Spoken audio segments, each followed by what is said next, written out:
On today's episode, you're going to hear about how Heidi dated a gay guy. Yes. You are. You're going to learn about my wonderful friend Matt, who I've known since I was 5 years old. And you're going to hear why it's important to keep your phone battery charged. Enjoy, guys.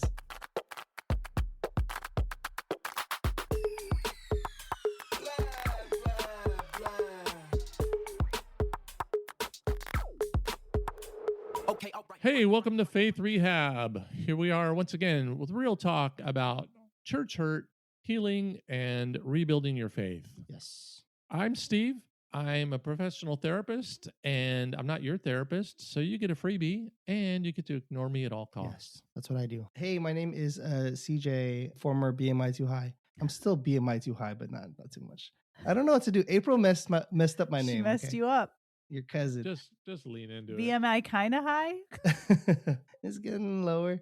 But I mentioned before that I like band stuff, and I never mentioned this, but my primary instrument was French horn. Wow. What? Which I met Steve's friend at his wedding anniversary, also played French horn, and we had a great conversation. 2 French horns players in one place? Is that Very even legal? rare. Sounds like No. the punchline to a joke, or the beginning of a joke. Yeah. 2 Two French French horn horn players guys. Walk into a bar. That's Yeah. funny. Well, I'm Heidi. I'm TMI Too High, and Yes. if you met me in real life, you'd realize how censored I actually am when I'm on this podcast. Yeah. What you don't get to hear is all the other stuff. Hey, today we have a great interview with a guy that I think you're going to love, a guy named Matt, a friend of Heidi's. She's going to be telling us all about it. And stand by because you're going to hear a wide range of topics, and you're going to want him as your therapist. He's so good.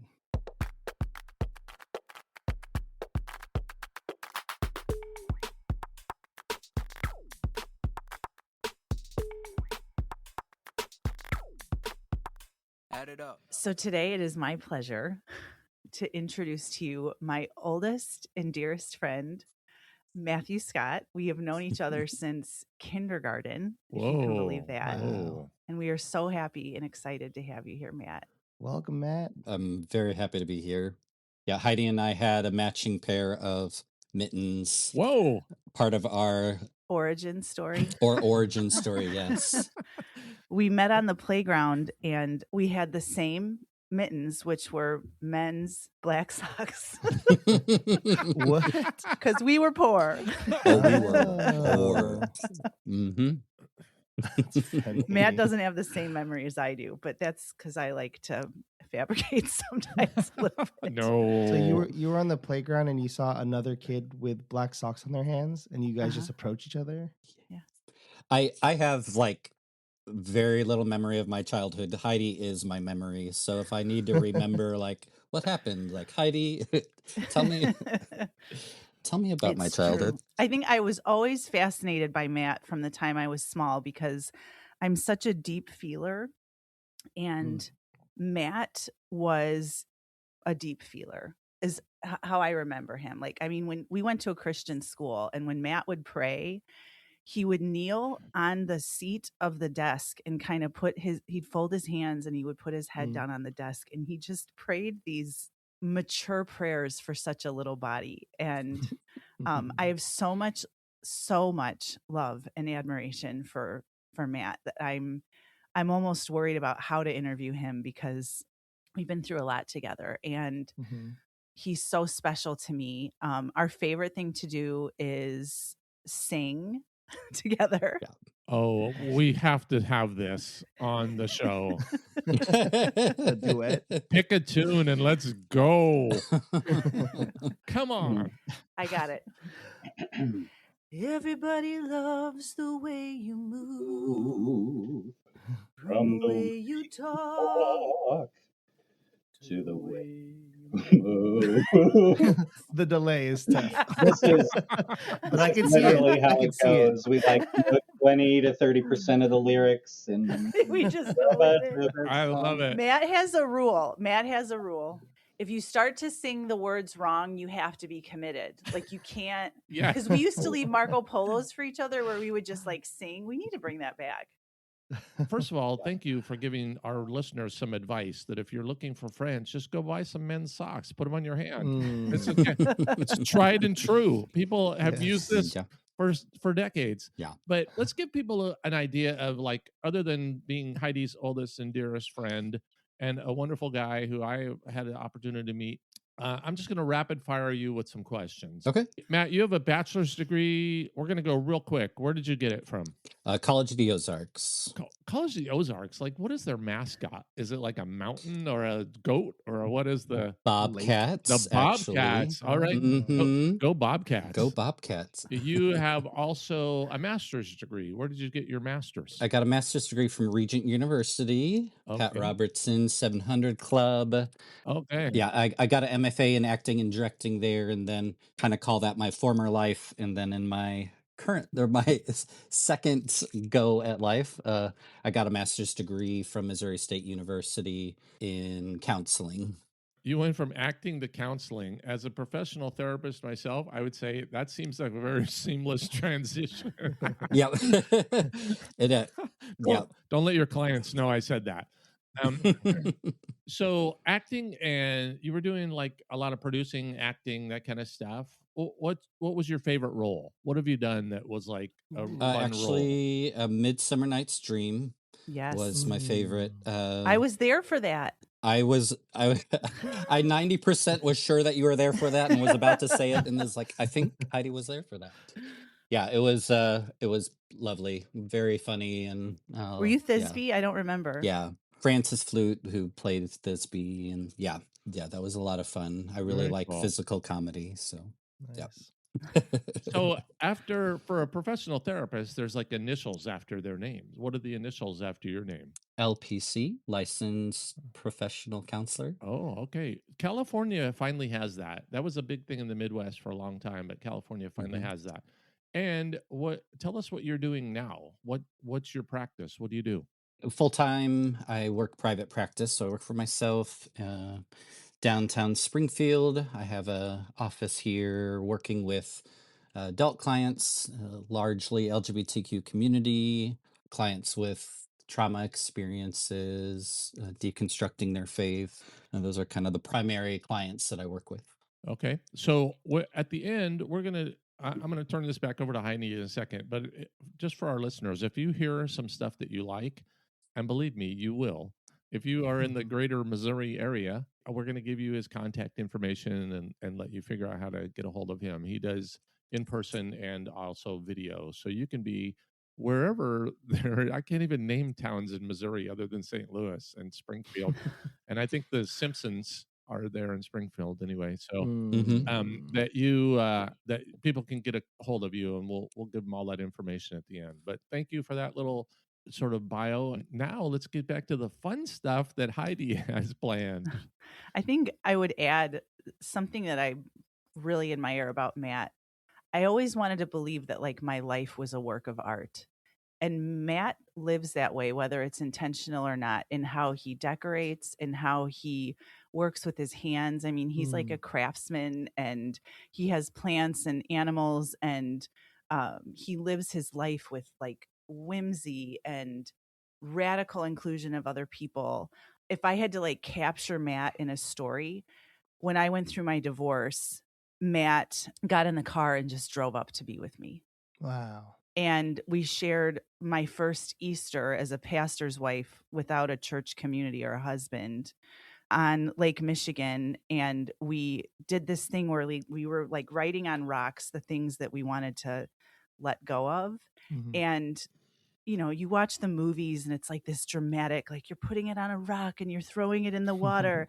And so like Matt throws his, and then I went and threw it, and it just like went poop, like right in front, it didn't right in front go of you. far. It just kind of landed right in front of me. But he is the get in the car and drive to you. You need a family vacation. Heidi, I'm going to come. We're going to take, you know, Sawyer on a vacation together, and he's just showed up for me in the ways that I think I hurt the most. And I would imagine, Matt, that maybe some of that came from the ways that you felt like people weren't showing up for you. I don't know if that's true or not. Yeah, I think there's a lot of the person I become that's come out of some of what I'll share today. I think I have a very big heart for the underdog and Mm. really resonate with stories of people who feel somehow like an outsider, misunderstood. We even got to work Um, together yeah. for a little bit there because you were kind of learning some of the DE&I work Mhm. with me, and we were able to travel together and kind of co-train some classes. And I've just learned so much from Matt on how to be a better professional in this space and how to be inclusive with my language and thoughtful in my questions and to not be afraid to go to messy places.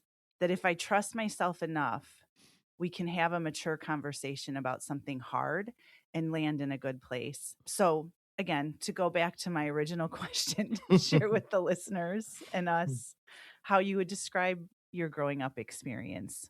Yeah, I would say my years up till puberty were pretty positive. Yes, Heidi and I grew up poor, but had no idea, no concept that we were poor. We felt like a very supportive environment, creative environment. I think that the Christian school that Heidi and I went to was a really good place for me to grow as a child because it was very safe. I left the Christian school in 6th grade, and leaving that was quite hard because I didn't realize how protected of an environment that I was in. And navigating as a 7th grader, navigating both puberty and the secular world, it was a very stark moment in my life and hard to process. So I say all that because I think childhood was really a pretty positive experience, and I just really enjoy the memories from that time period. Yeah. And we never really grew out of that, right? Like if you were to like look back at our life together, like one year for Christmas, Matt got me a duffel bag full of costumes and wigs from the thrift store. Like we still to this day are those creative, thoughtful kids. And I think it was Matt who really kind of helped me uncover and rediscover that part of me when I went through my divorce, like how important it was to play, because there's something really healing about that, right?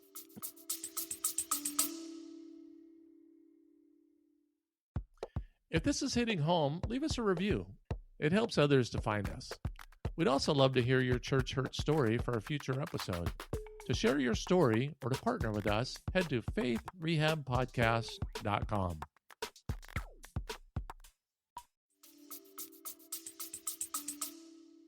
Yeah, I think it's one of my favorite parts of who the person I become. It's just connected to that inner childlike, playful. I think it was a part of me that I grew embarrassed of for a season of my life, and now I really celebrate that I can go there. I think it's something that people seem to connect with, that my ability to go to a place of just pure childlike whimsy and fun. And And there's something so healthy and pure about that. I mean, even Jesus said, your faith should be childlike. And C.S. Lewis has this great quote that I love, that joy is the serious business of heaven. And I know we'll talk about faith in a little bit, but there's something so pure. And my wife is a former kindergarten teacher. I will tell you, and I mean this in all I mean this completely. People like me because I'm friendly and nice. They love her because she will hug them. She doesn't care about, you know, social rules sometimes. And she's likely in the supermarket to break out into a song. It's usually a kindergarten song. And so I just love that your joy is, sort of coming out of every pore. yeah, I've enjoy being playful. The partner I'm with is able to match my energy, and it's lovely just to create and play and yes and each other, take an improv term. Mhm. Yes. Yeah. It's so funny because I think what's fun is that we can go to those places and then we can just take a deep dive into like a really serious place, which is a perfect segue for this next Mhm. part that we're going to talk about. So you have this like Christian upbringing, you're in a Christian school, you kind of hit the skids in middle school when reality hits that the world is maybe not as safe as you thought. Um, at what point did you feel different in the sense that you knew, even though Heidi is amazing, she's just not my cup of tea? And what was that like with all? Yeah, just share that part. I think the first time I became consciously aware, my parents remember this differently when I had asked them, but I feel like the sex talk happened in 6th grade, when there was a note that had been passed between me and a classmate, that had great hair. He And did. he did.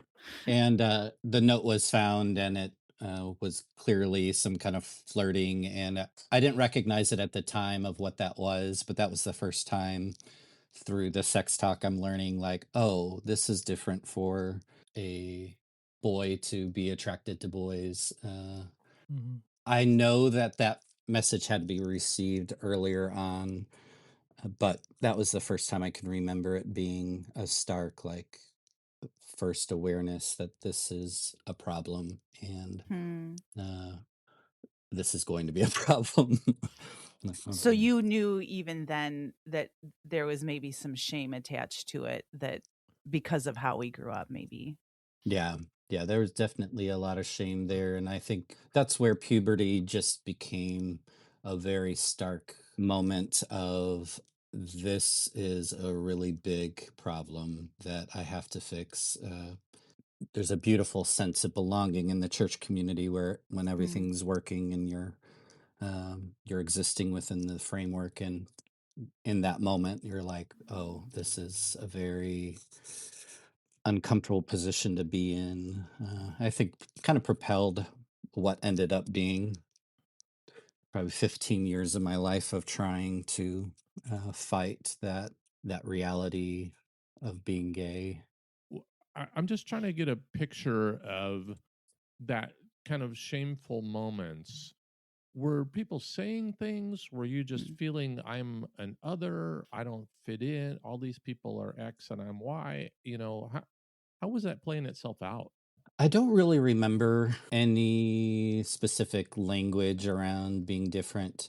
I'm pretty confident it was not directed at me, but I grew up with listening to James Dobson, Focus on the Family, and listening back, I've heard enough clips that make me think, like, surely something had to have come on the radio, something had to have been said Yeah. that kind of made the point of where gay people stood in the world of the church. But I don't have any specific memory of anyone in the church saying something at the early ages. Yeah. It probably could have just been like lack of hearing what's normal and what's like your Hmm. situation is. You just didn't hear it enough Yeah. to know that if it's okay or not, right? Yeah.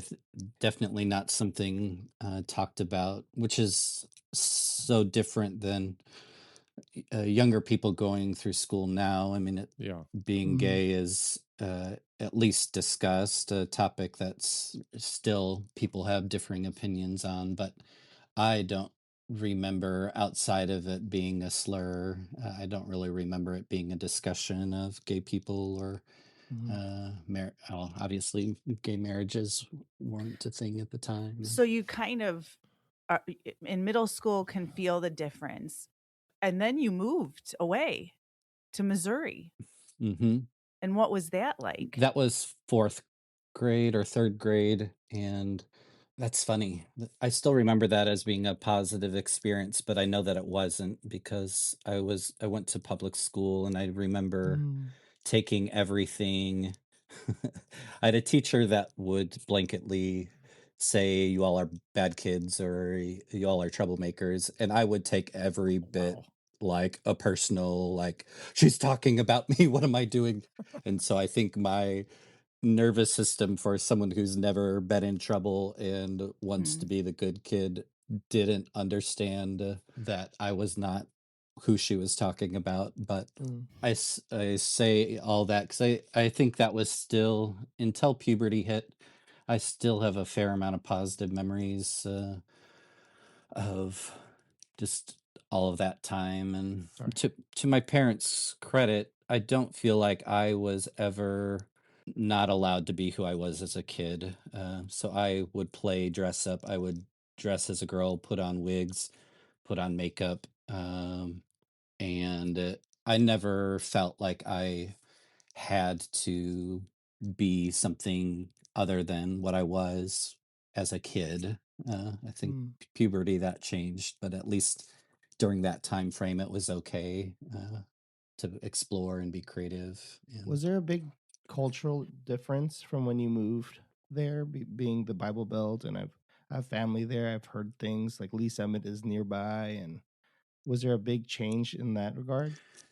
No, but only because the community I was in Illinois was, I want to use the word insular. I don't actually know that I know what that means, but my partner who didn't grow up in the church always laughs at my use of secular. Like, I did not grow up in a secular environment. I didn't wasn't allowed to listen to secular music, and so everything revolved around the church and Christian media.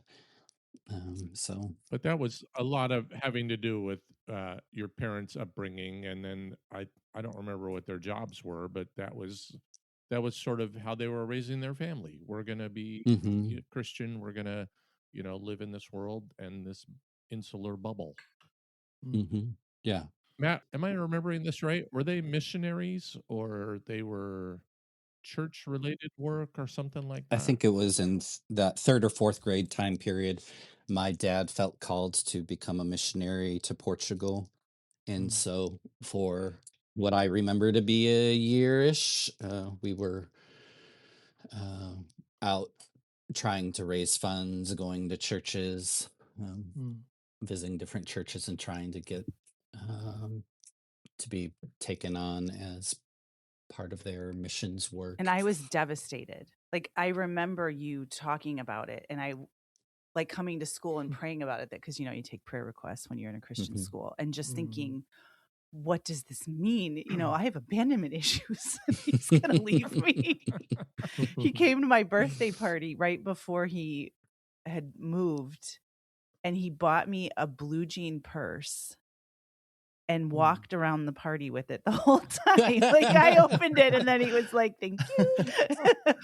Mm, That's Before he good. genius. left, I'm like, "Matt, you have to return the purse to me that you gave me for my birthday." That's funny. So when did you start to really wrestle with it where you knew, okay, like, I'll say this, because my mom's best friend was gay growing up and we were always around him, I don't think I had the same conflict that Matt was experiencing. And so Matt and I would have conversations, and it would break my heart. It still breaks my heart to talk about it because you felt tortured. Like there was something that you couldn't name or fix. That's what you said. I want to go back to that. You were like, I just knew that I had like something that I had to fix. What was that journey like for you? Yeah, because before puberty, attraction looks like that boy has great hair, and so it didn't really feel that abnormal. I wasn't really aware. It just felt like a curiosity, or like, oh, I really like hanging out with this person. But when puberty hits, and then hormones and sexual desire, it became very real that this was something that was a powerful energy inside of me that I didn't feel like I had control over. And the language of the community around me is, this is my worldly flesh. This is my cross to bear. That's how it felt. Like I couldn't perceive it as any other thing, because that's how I feel I can use the word literally. I think literally everyone in my life had that perspective. I don't think I had one person in my life that had a different perspective of what it meant to be gay. Wow. And What were you so, doing to try to fix it? Like, what did that look like? Because so, what I'm just picturing this internal battle. Like everybody thinks mhm. something's wrong with me. I'm wondering if something's wrong with me. I want to fix it. And I'm just thinking literally kind of being torn in your spirit and in your Mm. soul of like, what did you then do? Like, if you're such a caring person, you're like, well, I got to fix it. That means work hard. And so what was that like? Early years of conversion therapy, when it was first getting its momentum, um, and I remember getting caught looking at pornography. I think my dad found my search history. I don't really remember exactly how that all played out, but the end result was that in this very shameful moment, I'm also being outed. So my dad Mm. discovers that I am gay at the same moment I'm being feeling deep shame for looking at pornography. Mm. And so it felt like I was 100% all in of I need to fix this. And at the time, because conversion therapy was getting its footing, my dad did research and found the Joseph Nicolosi clinic in California, and I met with one of his therapists over the phone. I think that it ended up being for about uh, 7, 10 years. Um, Wow. Well, first of all, wow. And second of all, for those of us, like we've heard the term conversion therapy and we know it's controversial. There's very passionate people that are like, let's fix all the gay people. And then there's very passionate people that say that's torture. Like you're actually torturing children. So Mm. give us a little thumbnail. What is it? I have learned through meeting other people that have gone through conversion therapy that it is a very large umbrella that has included a lot of different things. I have met peers that have experienced much more overtly abusive, just pretty awful things that have happened. I think what was part of what, trying not to swear, effed with my mind You was can swear. that. We have I do it all the time. we have an adult rating on our Yeah. Thanks, podcast. Jimmy. Which I am proud of. So part of the mind fuck of this conversion therapy that I was a part of is it was very rooted in love and compassion. And so the language that was used felt very caring and supportive of my journey. Mm. And so I think had I experienced more of the overt abusive approach, I think I would have probably gotten out sooner. But because it was in that language, I think I stayed longer than was, well, a day would have been longer than what I needed, but I stayed much longer than was useful. Matt, can you give more examples of how it could be abusive? I'm like actually curious to know how it could be abusive to some people, even in abstract. I think the conversion therapy movement is one thing, and then individual pastors or elders taking it to the next level, doing their own spin-off of what needed to happen. And so just pretty gross, like having the person come out to the entire congregation. Oh. Public shame. Yeah. Ugh. Matt, this is so heavy for me because I've sat across the table from you so many times having these conversations as you were trying to sort out the more like complicated features of your faith and how it matched what you were being told or what you were, the shame that you were feeling. I just want to stop and say that so many queer youth commit suicide because they don't have the support that they need. Mm. And when I watched you go through that scared me more than anything, is I just wanted to know that my friend Matt was going to be okay. And it's easy to talk about this stuff now kind of in broader terms because it's, 20 years removed. But when you were in it, it was so obvious that you had been internalizing so much of your pain, and that the contrast of like this beautiful, playful boy that I knew faced with this internal torture and then the external pressure of the church's expectations. Like, I'm just so thankful that you are here, because if you are a Christian and you have gay people in your life and you are cutting them off because you feel like that's what God is telling you to do, you miss out on opportunities to know incredible human beings that have contributed more to my faith journey than anybody who's been inside of a church. Sorry, I know that we're not supposed to be angry on here, but sometimes I get a little heated up. Why not?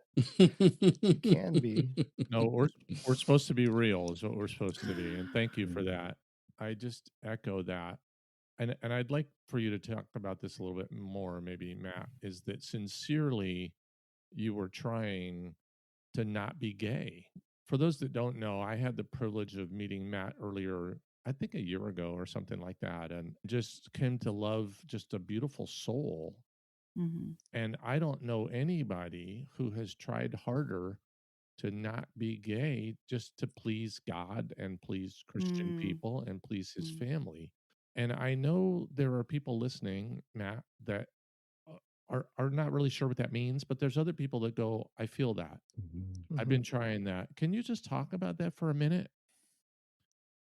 When you're in that insular community and the consequence you sense of being openly gay is exclusion of a wide variety of degrees, but exclusion, it feels like the worst thing that could happen. And so the concept of conversion therapy is that we are gay because we had a overbearing mother and a absent father, and when we hit puberty, that desire for a father became sexualized, and so that need or desire towards masculinity became sexualized. And so the idea behind conversion therapy is that you work towards repair in your relationships with men, trying to build healthy relationships with male friends and repairing your relationship with your dad if you can.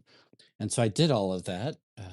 And it was until I think 28, 30, somewhere in there, that I was working exclusively towards that goal. There was a promise to conversion therapy that it could be fixed, that it was possible. And I don't think this is unique to Christianity. I think when there is a cognitive dissonance around a group of people like this, it's nice when you have a model citizen that you're like, okay, this is what a good gay person looks like. And so in the church, there were these gay men for a few years of their life that were touted as the model gay men that were the heads of like Exodus International and Love in Action and other things that other groups that were part of this conversion therapy movement. For a while, their stories are kind of like proof. This is evidence that this is possible. Look at this gay man that married a woman. Look how happy they are. And then 10 years later, they're all divorced and married men and share the broader story of how that was playing out and what that felt like to be that like model that everybody was looking towards and talking about. And in much smaller ways, I feel like that's who I was for a lot of Christians in my life, that because there are a fair amount of people who knew that I was gay, struggling with same-sex attractions was the language that was used. And I had that pressure of being like, I need to be one of the good ones and show everybody how you can be gay and still be a Christian. Yeah, I mean, because at the time you had gone to Christian universities, you were teaching at a Christian college, right? And so you were doing all the right things, and I'm putting it in air quotes, but there was still that disconnect. And to your parents' credit, especially your mom, and Matt lost his mom earlier this year, right? Last fall. Yep. So sorry, Matt. Yeah. Thank you. She just adored Matt. I mean, it was just like so obvious. His mom was the kind of mom that like joy just oozed out of her entire body. And when Matt was around, it was just this like smile and bubbly laugh, and which is what shaped, I think, a lot of who Matt is now as a man. Yeah, I want to back up for a second before we jump off this. Okay. Matt, you went through conversion therapy, and for 7 years, I just can't imagine the torture of that, and trying to be perfect and trying to will the gay out of you. There's people listening right now that go, "Hey, I've got some family members that are gay and they should try it." This is an answer. It's maybe not the answer for everybody, but it's an answer. And so I just want you to speak to them. Yeah, I first will say 7 years was with the first therapist, but it was closer to 15, 20 years of the being with the conversion therapy movement in its multiple iterations. Okay, so when I say no one has tried harder than Matt. He dated me. I mean, what is trying harder than being in a relationship with me? I'm amazing. I mean, she is amazing. Yeah, that's a whole nother episode. We should do a Heidi episode just on humble Heidi over here. Yeah, I'm amazing. But she is. But no one has. I mean, you and I don't know how to say this any. I think you're too humble to say it, but I think that the pain of 15 years of really soul wrenching, something must be wrong with me, and that is painful for anybody for any circumstances. But I know there's people that still think, hey, conversion therapy is a thing, we should do it. Yeah, I actually struggle with this because this has been a legal debate on whether it should be legal to offer conversion therapy. Right. And you would think that I would have 100% black and white answer to this question. And the only reason I don't is I think the benefit of conversion therapy for me was I needed to know that I had tried everything and gotten to the other side of it to realize like I had hit a brick wall. I had to come to the realization myself that the well-intended people around me do not know my experience better. Do not know my experience better than myself, and they have supported me in this journey, but there is unfortunately an undercurrent of they need this to be true for themselves. Right. They need this to work for them. And so I had to hit that brick wall, and the only reason why I can't say like I'm against outlawing conversion therapy altogether is just thinking of my younger self. What would have happened if I didn't hit that brick wall and come to that realization? And would I be left in this forever gray area of feeling like did I not try everything? Like I can now walk away feeling like, no, I did everything that y'all said and it did not work. And so now I can move on with my life. I got a story I want to tell. It's super relatable, and I don't even think Steve and Heidi knows this, but my dad's a pastor, and he kind of ordained me in his church to be a youth leader. And we had the greatest youth. Like it was out of my parents' house. We had like 30, 40 kids coming every Friday. But it was during that time, during Prop 8 in California, where we're voting for gay marriage. I honestly wasn't deep enough into knowing my theology about, homosexuality. But I love this group because they were so honest. Honesty that you never get from an adult Bible study, if you know your general Bible study. But they started asking these questions, and I had no answers. And I think they like that about me. I don't know. You know, I stumbled upon an example of a converted person who got married to a woman and had a family, and I just kind of got too excited. And I don't even have a theology about it, but I was thinking this would come off as an example of what could be for my, and there was clearly some homosexuality students or people struggling with that. And so I said, hey, let's sit down on this Friday and let's listen to one. And after that, it completely just dissolved the group. And it's because they had so much feelings about it, and it was very popular right now to have an opinion on it. And I'm going to break the wall right now. This is what Steve usually does because he's a therapist. If you're a youth worker, don't just get too excited and put a blanket statement out there thinking you know what's happening. I'm learning all this stuff about conversion. I didn't even know that that's probably what this pastor went through. And I don't know if it worked for him. I don't know his end story. But I put it in front of a group of 40 kids without even doing any work, you know, or hand holding. So it's just, I like this conversation with you because it's so much more complicated than what our pastors and leaders think. Right. They think they could just put it out there. Yeah. And it's just so much more gray area than that. Yeah. And it's dangerous. It's so dangerous and irresponsible. Yeah. And CJ, I'm thank you for being vulnerable and sharing that and kind of being able to look back at that. But I think that that's the dangerous part of this topic. And I remember I would meet with Matt and I would be like, this is the least interesting thing about you. Like, why does it have to take up so much space in our relationship?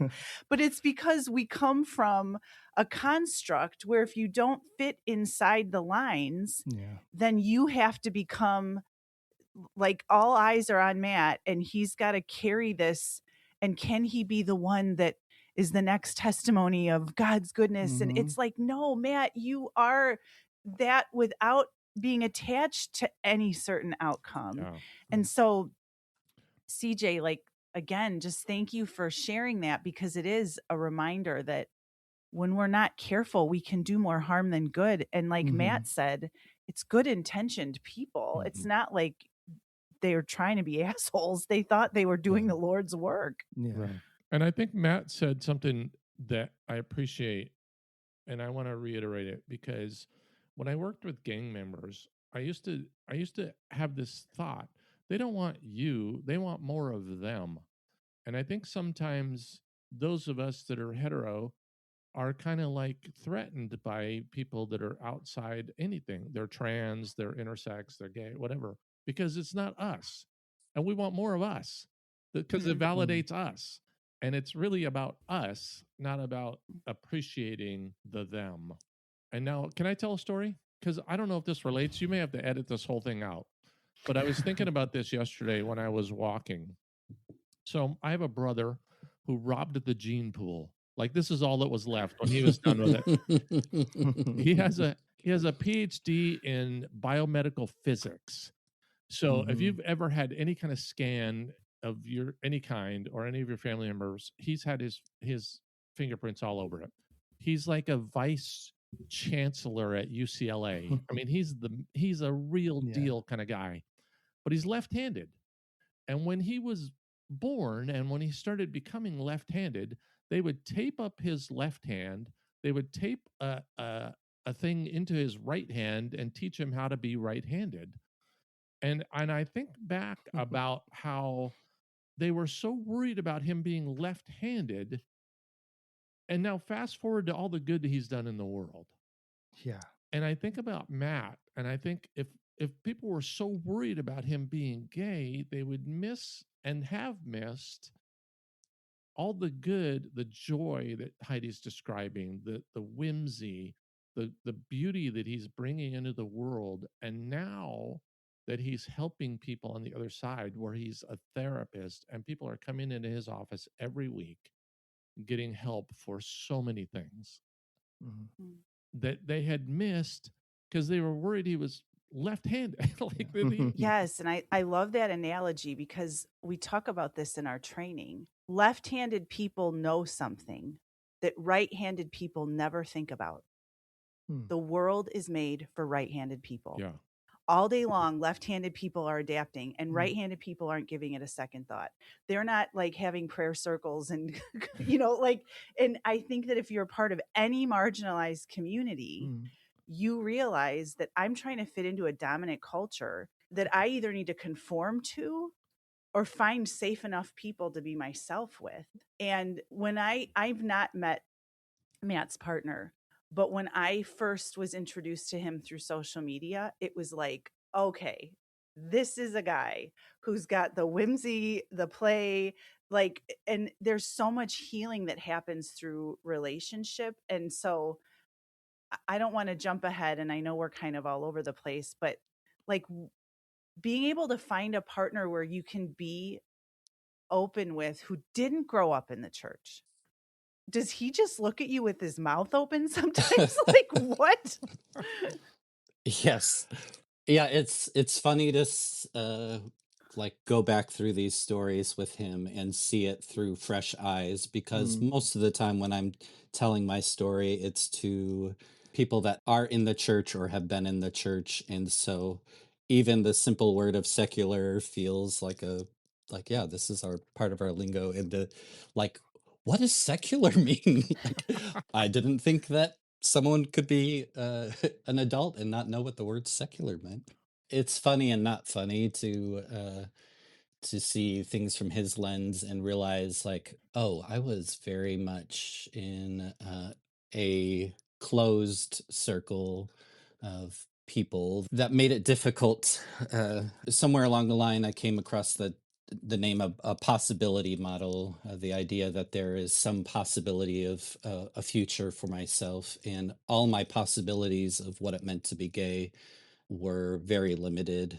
I can either be a monk, or I can marry a woman, or I can be single. And people that fell in those possibilities, hearing their stories and trying to figure out, how can I make one of these work for myself? And I will say, Heidi is hands down an amazing woman that if I were not gay, I would have, I think we may have found a whole nother life with each other. Yeah. I need background. When was this that you guys dated? Well, I'll tell you when we broke up.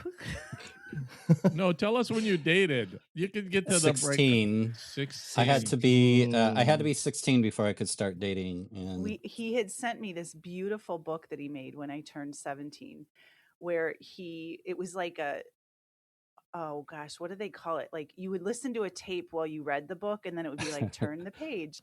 And he put my face on like Julie Andrews in the middle of the field in The Sound of Music, and he put his face on Dorothy from The Wizard of Oz next. I just wish there were signs. Yeah. Yeah. We watched videos together as adults from when we were in high school, and we had one video where my sister dressed up like Elvis Presley and did our wedding. And looking back at that video as an adult, like, I'm just looking at Matt adoringly, and he's looking at Elvis Presley with the same doughy eyes. That's when we should have known. But yeah, we tried. Clue. That's fun. We did try. Yeah. Well, now do you want to tell us about when you broke up, or? well, it's actually, I think it's an important thing for straight people to consider. If, like, I as an adult looking back, I realized I even felt a tremendous amount of pressure to help Matt.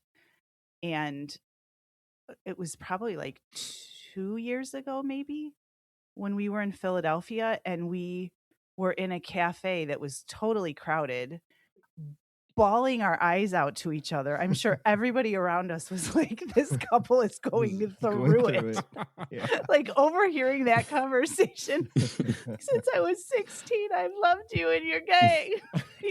Like, oh, I wish I was next to you guys. I mean, it was like intense, but so healing. I think for me to realize that I couldn't change that part of who you are, but grieving that, like honestly grieving that Matt and I couldn't have been something different and letting that go. I mean, it seems so silly, but it wasn't. It was very painful for me to look back and go, but I couldn't even change the thing about him that he was trying so hard to change. And I don't know what that conversation was like for you, but we joke that was like our breakup conversation. After you got married, after 4 kids. Yeah, And then... 4 kids, 26 years later, we're finally. And Heidi's having a moment, and Matt's staring at some guy in the corner. No, I feel like this is a pretty significant part. Yes, this was very shitty for me, a very painful experience going through this, having this carrot of eventually I'll be normal again. But one of my bigger pains in life has been the women that I've heard along the way trying to make this work. And as with Heidi, I know that with most of the girls that I dated, that there is some level of understanding cerebrally why this didn't work out. But there, as a therapist, there's so much carried in the body, and the pain of that rejection, the weight of trying to help someone fix it and feeling helpless in that. And honestly, I think it is the first thing that allowed me to stop going down this path. Was just, I first saw the pain of the women. The last girl that I dated, that we had talked about engagement, and then 6 months in, I'm just feeling completely so overwhelmed by like suffocating. And it had very little to do with her and just about the situation. Like, I feel suffocated by this character that I'm having to play. But how unfair for her to be part of this carrot dangling, and like, we're working towards together, we will carry this cross together. I am fortunate that I did not get married to a woman, but I regularly, as a therapist, am talking to the men that did go down that path, and how much more complex and how much more pain is involved in trying to get into a marriage to make this work, and then bringing kids into the picture and having to navigate their pain when mom and dad can't stay together. And that's so relatable. I like how you put it, and it's language that you've given me in my adult life, that you would kind of put on a character. Can you talk more about that and how that could be translated, I think, into like a lot of different scenarios? I do feel like I took on the sense, the weight, the stole of being the model gay Christian. I was pretty open with people throughout my journey about what I was struggling with, and I felt the pride that people had in me for fighting, and just a sense that there was something very important about who I was in the church that validated a lot of things for people. It felt good. It certainly feels good to have people look up to you and think, wow, this guy's really working hard, and like, I'm just so proud of the person he's becoming.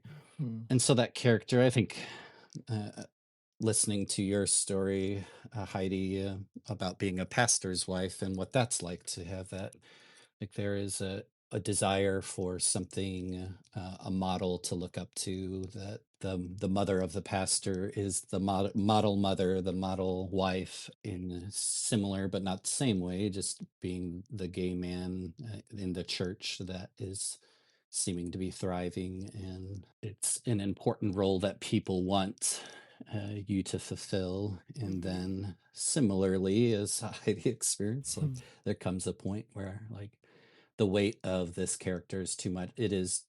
I am becoming a hollow shell of myself in an effort to keep this going.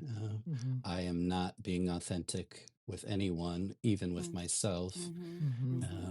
And so what was it like taking that off? Like, tell us about that. When you finally were like, I can't do this anymore. it was not a eureka moment. It was a very painful seeing people peeling away and falling away from your life. Oh, wow. Yeah. And it was it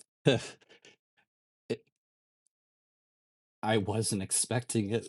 I think looking back, I feel foolish for not expecting it, but like to think that my relationship with so many people was dependent on this perfect gay image, and the moment that I am starting to become free of that is the moment I lose. And this was the fear the whole time of like, this is what happens, and it's funny, not funny, sad, like to the narrative is by becoming gay that you are leaving the church. And I think in a lot of ways I felt like the church community left me. That Yeah.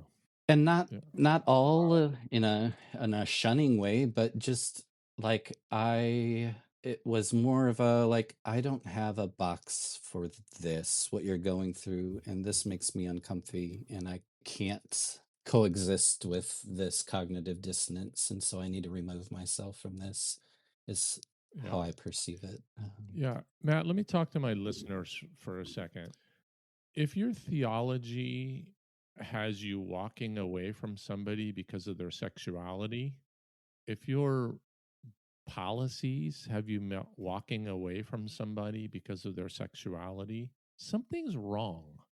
You know, Jesus said, love God, love people, not love God, love your theology, love your policies, love your denomination, love your pastor, love your any of those things. And for somebody like Matt, who was a giving, caring, loving part of a community, for people to go, well, now that you're really come out, I got to walk away, that something is so terribly wrong. I think that for all of us to be sort of analytical of that, and also, if anything, if people had drawn closer and said, I don't know where we're going, but we're going together. And it seems like Heidi had that role in his life for a long time, still does. That I feel like that's the most pure kind of love we can have. That I don't know where we're headed, but we're going together. And I just wish that there was more of that in Matt's life. And I wish that I were more like that in so many other people's lives. Yeah, that was powerful when Matt said, I didn't leave the church left me. Yeah. I mean, isn't the whole purpose that we're supposed to be drawing people near to God? Right. How are we doing that when we're creating such barriers? And when we lost him, we lost Matt. Oh, there he is. Hey, Matt. Hey, I'm so sorry. What My happened? my battery completely died. This is part of my life with ADHD. So you might sound a little different. I'm back though. I sound a little bit different because I'm on a different. I'm on my computer now. But you're good. Section. So Matt, our format is what's hurt, what's helped, and where are you headed. So I'd love to hear some of what has helped you. So it was my late 20s, early 30s that I was going through this significant deconstruction and rebuilding of community, rebuilding of identity. And in those early stages, while I was still in the church, I really resonated with some of the works of like Richard Rohr, Peter Enns, and the connecting with some of the language around mystery.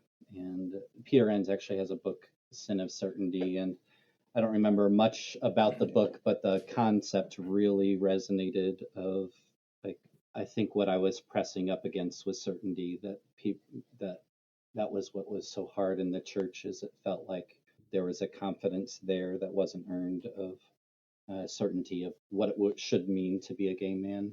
Mm-hmm. And so I think what helped, partly I discovered in the Orthodox Church and partly through some Christian leaders kind of giving a different perspective of embracing the unknown and the mystery and the messiness of Christianity and the Bible and tradition and teachings.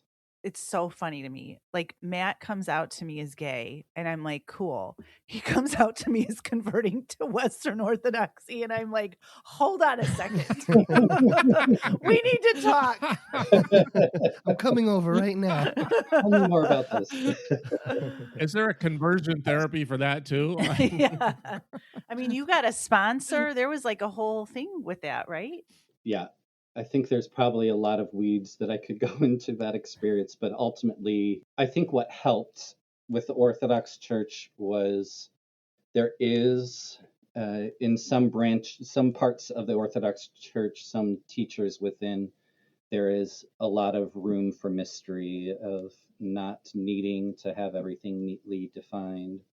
That didn't mean that I was included, but at least some other beliefs around Christianity was included. And I think it opened a door for my system to be okay living as a gray human that didn't cleanly fit in a box. And so I think that was really important for me, is to encounter Christians who could hold space for the unknown and be okay with things being messy and not what they grew up with. And I think one of the hardest parts of the early years of the church was just how, looking back, how little space there was for me to actually share what I was experiencing. It wasn't until my 30s that I started encountering that there were Christians out there that it was okay for this to not look a specific way. And I think my dad honestly was one of them, which was maybe a surprise, especially in how our relationship started. It felt like my dad could see how much effort I put into doing all the right things. He could confidently say that I couldn't have done anything more than what I did and that it didn't work. And so when I got married, he didn't know what he believed. I think he still doesn't know exactly what to believe, but he was okay living in the gray, that I know that this black and white answer of what it means to be gay does not work. My son tried it, and this is not it. I valued having space held in that middle ground, that trying to figure out who I was moving forward. Also, good job, Dad. I mean, how supportive and inclusive. And Matt, thank you. You've taught us a lot, and I don't feel done, but I do feel like I love that you brought in the mystery of the faith, because I feel like in the church world sometimes we forget that. I heard a story this week that fits so well, and it's just been rattling around in my brain, so I'm going to tell it. But it's attributed to St. Augustine, but it could be legend, who knows. That he was walking on a beach on the coast, and there was a kid with a bucket, had dug a big hole and was running to the ocean with a bucket, pouring into the hole, running to the ocean, pouring into the hole, running to the ocean, pouring into the hole. And as Augustine got closer, just watching this, going, this is madness. And says to the kid, what are you doing? I'm trying to I'm going to put the ocean over in this hole. And Augustine goes, that's crazy. And the kid says, I think I have a better chance of pouring the ocean into this hole than you have of understanding the complexity of God in your little brain. And I went, it sort of blew my mind to go, if we think we can understand God, then our God is too small.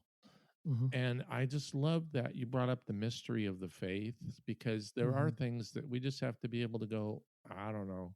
And I hope I find out someday. I love that. Thank you. You bet. You bet. So when we're talking about what's helped, this transition to some kind of orthodoxy seems like a part of it. Are there other things, other people, other than? I mean, you don't have to tell us Heidi's amazing. We know that. But are there other Tell things, me more. other people? What's been part of your journey that you would say has been healing and helpful? And I can look back at my years in the church. There comes a point in processing and grieving that you finally get to a point where you're able to go look back and see the good. Like it, for a while there, it was really hard for me to attribute much good to the church or to Christians. And I don't identify. I identify as agnostic is the closest word I can put to it. But I think the image of an ocean that is bigger, unfathomable, bigger than, I think that resonates with that agnostic theme of like, maybe, I don't know, maybe. But as far as things that have helped, I think certainly entering into the mental health field and entering into therapy, having queer therapists holding space for me differently than what had was held for me before. Ironically, even in the mental health field, I was starting to realize like this is part of this desire for labels and structure and tidiness is everywhere, including the mental health field. Look at the DSM, and it's like I want to quantify human existence, and it needs to follow these three. You have to have these three characteristics. And then I go to workshops, and like there are like it feels like church sometimes in the level of this solves this is like everything makes sense now, and it's exciting at first, like, oh, this all makes sense. Yes, this is why this and this and this.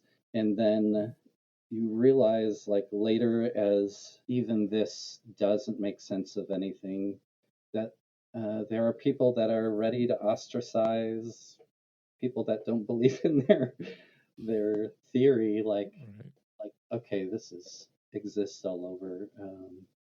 And so I think that was helpful for me to see a very different way that fundamentalism, that certainty manifests. And I think maybe giving a little bit more allows me to give more grace and context. Like, this is not a personal thing that happened. This was not a personal attack to me as Matthew. This is a human desire to the ocean is fucking scary to stand out and look and not like this is humongous and it's overwhelming. And I would rather be in a smaller place. It's scary to sit out there for too long. And so. You know what else you did that, like, I can see it now, and I don't think I realized it when it was happening. You created real boundaries to kind of protect the healing path that you were on. And so to go from Matt, who like probably overshared because you were seeking approval, to a Matt that was like, now I'm going to protect some of this stuff. I was like, hello, are you letting me in? You were like, no, I'm not. And I had to sit with that and be okay with that and trust that you were on your healing journey and that you weren't going to invite everybody into this story. And not because you didn't love those people, but because you had to get with yourself to know who you were before you started offering those parts of yourself to people. And through that, I've watched you build this really great community of kind of like the island of misfit toys, right? Like you've got this eclectic group of people who really love you, and but you worked really hard for that. Like I think that in all of your yearning towards whatever you thought wholeness was, in some like different way, you were creating that without controlling it anymore. That's the mystery. You kind of took your hands off the wheel and found your space, and it's been beautiful to witness. At first, it's scary entering into the wilderness, and where I'm heading feels like entering into a territory of like how much pleasure can be found in constant discovery and exploration, and Mm. that the unknown is actually a really lovely thing. Like I get to learn constantly, and I get to discover. My partner is a plant and animal nerd, and every day is telling me random facts. And actually, one of the things that has come up that felt so relevant is we he brought home hermit crabs the other day, and hermit crabs, like, they go into shells.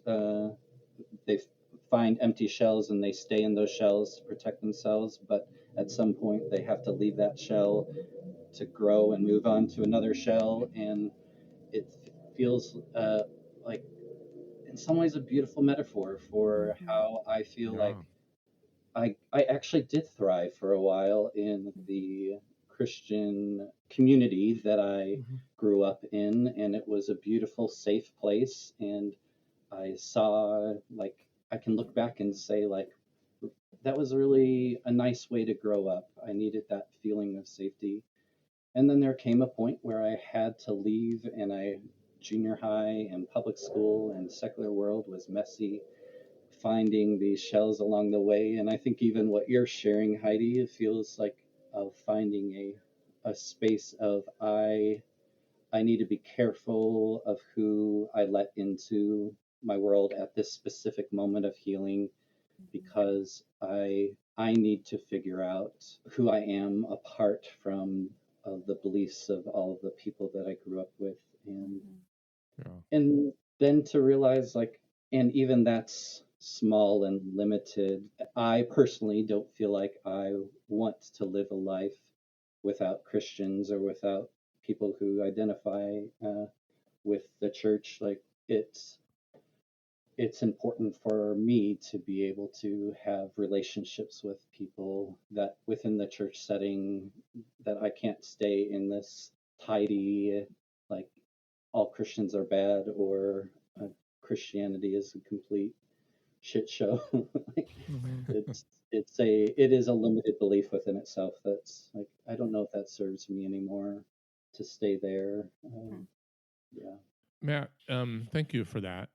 And I realize you give people advice for a living, and we're getting a freebie today. But what do you want to say to people in our audience?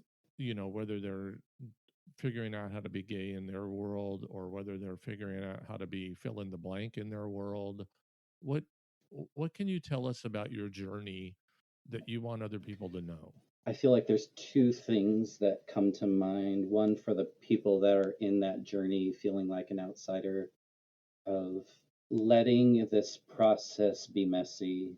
Uh, the It is not a straight line, and there are days where it feels like you don't know where to go, and some days that you feel like you go back to old relationships, and then other days where you feel like you have to rebuild your life, and it is just a messy path without a map, that it is okay to wander and to not know, and it is just part of that healing process to sit in that wilderness. Uh, I think for people that are within the church that want to show up for those that have felt like outsiders, I think it's just being aware of what beliefs do I hold about people groups that I haven't talked to. And I think for me, it seems like the trans community feels like the biggest constant. I keep encountering this, like, wow, you all have such strong beliefs about the trans community, and it doesn't feel like you have taken even an hour of time to sit and talk to a trans person. And what does that mean to have a belief about a group of people that you've never met? And it just, there has to be an awareness of, like, I can't say that I know with certainty this is true or this is not true in this place of where I haven't even taken the time to listen to. multiple perspectives, which kind of feels like, CJ, what you were sharing about the talking to your youth group, like that realization, like, okay, this was one story of one gay man, and maybe a wish that I had spent more time encountering other stories. Totally. Yeah. Thank you. That was great. So good. A messy path without a map. I wrote that down. Yeah. It's a book. That's the book title. A book by Matt. Yeah. Yeah. I'm gonna get that rights to that title here in a minute. Jeez. Matt, thank you for being here. Thank you. This has been, I mean, I don't know about our listeners, but I feel like I'm gonna walk away and just be thinking about this conversation and rattling around in my brain. And so I appreciate that. And I appreciate your vulnerability. And I know that people are going to be listening going, how do I get a hold of that guy? And first of all, he's taken. Second of all, he does have a practice in Springfield, Missouri. Tell us a little bit about how, if people want to get some help from you or your agency, how do we do that? Yeah, my practice is called the Green Room Counseling Services, and my website's pretty easy to find. You can find me on Psychology Today. So Matthew Scott Lee is my name, and Green Room Counseling Services, and all that information you should be able to find on the website. I do work exclusively with adult clients and largely through traumatic experiences and LGBTQ clients. So yeah, if you live in Missouri and are looking for a therapist, happy to chat with you. Also, for those that are looking for things like that, I know he's trained in EMDR. He has a lot of crisis experience, a lot of traumatic experience. I looked up his website. As somebody who's a therapist, people ask me all the time, who would you go to? I would go to Matt. Like if I lived in Missouri and I needed a therapist, which I do regularly, I would go to Matt. We know, Steve. Because Matt is such a kind, warm, and welcoming soul. But on this show, I've talked about the difference between competent and Christian, whether you, resonate with his mysterious faith or agnosticism or not. Competent is what you want more than anything. And I would go to Matt. I promise you that. Thank you. Matt, I have loved you in every chapter of your life, and to try and capture in a short period of time the depth and breadth of all that you've been through. I mean, we could have probably talked for another 5 hours and still only scratched the surface. So thank you for taking the time to just think thoughtfully through this. And one thing that has always been true of you since you were a little boy, you have a responsibility to share your message, whatever that is, carefully and thoughtfully. And it's probably one of my favorite things about who you are. So thank you. Thank you for the opportunity. Matt, thank you. And I can't thank you enough. And I'm glad that I got to see you again. And if you get random texts from me from time to time, just know I need therapy and I'm psychotic and I'm in the DSM on every page. So like example C, Steve. Yes. Thank you so much. I appreciate this opportunity and great to connect with you all in this way. And Heidi, we need to get to Las Vegas to watch The Wizard of Oz. Yes, we do. Oh, in the dome. That's our dream. Yes. Okay, when you go to Las Vegas, I will pay for your tickets to go see Mac King. Mac King is the best daytime show in Vegas forever. He's magic. He's a magician who's really good at magic, but he's the funniest. Like he could just be a stand-up comedian. He's fantastic. In fact, I'm a magic nerd. Most magicians, he's their favorite because he just does ridiculous stuff and it's family friendly. Steve, Matt heard free. Yeah, I know. Yeah. Say less, Steve. I heard, Heidi, did you hear like a all expense paid trip to? That's what I heard. That's what I heard. All right, for being on our podcast. Thank you. Yes. Gosh, wow, Matt from the Mr. royalties of my book. Yes. Anywhere we go, Matt's going to pack sandwiches. If we go to a restaurant and the breadsticks are free, Heidi, you're putting them in your purse. I love I'm telling you. I love it more and more. Cool. All right. Good to see you. Love you. Thanks, Matt. Nice meeting you. Thanks, Matt. Love you, Heidi. Good to see you. Bye. Bye-bye.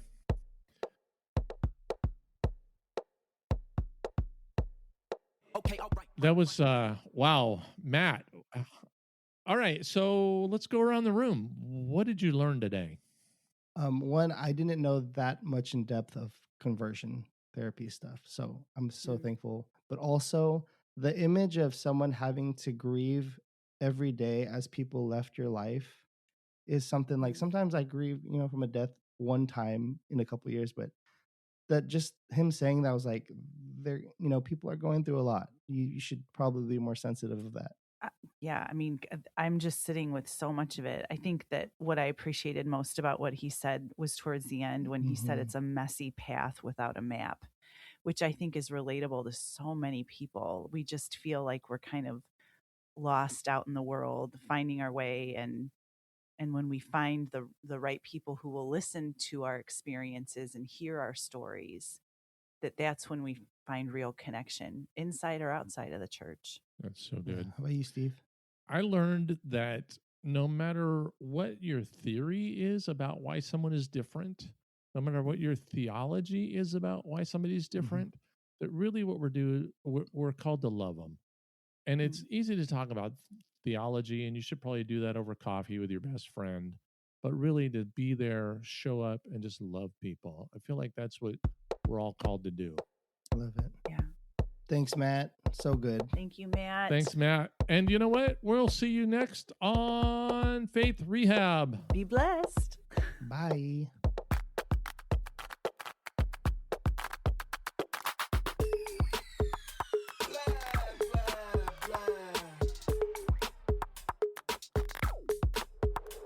Okay, all right.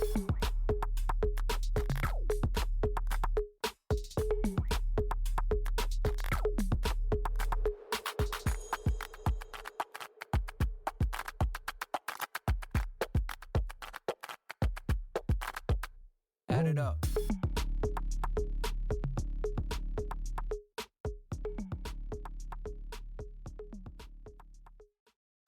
Hey, thank you for listening today, as always. We're glad that you were here with us. If this connected with you in any way, well, that's why we do it. And we want to challenge you. If you know of someone else who this episode will speak to, forward the episode to them and let them get some real talk, real help, and they will probably be real glad you did.